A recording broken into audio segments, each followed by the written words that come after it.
latar belakang terjadinya Isra dan Mi'raj adalah karena Nabi mengalami duka yang mendalam, mengalami kesedihan yang luar biasa, yakni pada tahun duka cita, Amul Huzni.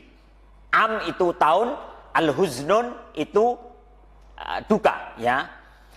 Kenapa? Karena ketika itu dua orang yang dicintai dan orang-orang yang senantiasa membantu dan membela Rasulullah wafat pada tahun yang sama.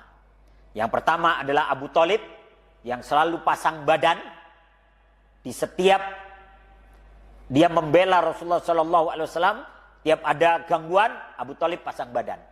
Dan yang kedua adalah ibunda Khadijah radhiyallahu anha. Ya. Pada tahun ke-10 kenabian, jadi setelah 10 tahun menjadi nabi. Dan itu setelah Rasulullah pulang dari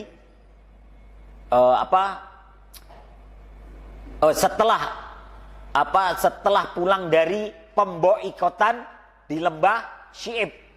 Jadi orang-orang Islam itu pernah diusir dari Mekah. Diusir dari Mekah, kira-kira dari Mekah itu sekitar 3 atau 4 kiloan lah. Di situ ada lembah Syi'ib miliknya Abu Thalib. Satu lembah yang tidak ada teduhan. Ya, diusir semuanya ke sana selama 3 tahun. Ya, jadi pemboikotannya itu selama 3 tahun. Ya.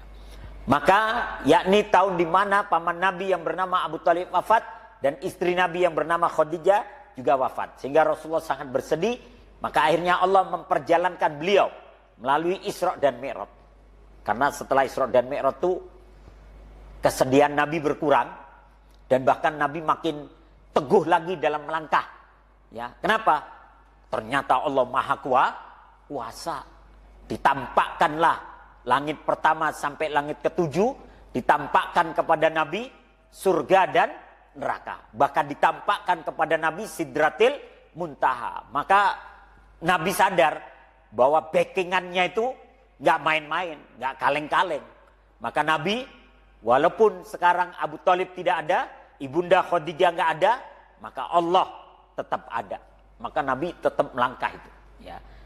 Ketika Abu Thalib wafat setelah diasingkan, maka untuk menghibur Rasulullah, menguatkan hati Rasulullah kembali, maka Allah perjalankan melalui Isra dan Mi'raj. Tidak tanggung-tanggung. Allah sendiri yang menceritakan Isra dan Mi'raj itu. Allah abadikan dalam surat Al-Isra ayat 1. Kenapa Allah sendiri yang bercerita? Karena Isra dan Mi'raj itu di luar akal kita, Pak. Di luar logika. Bahkan orang-orang fisika itu mengatakan begini.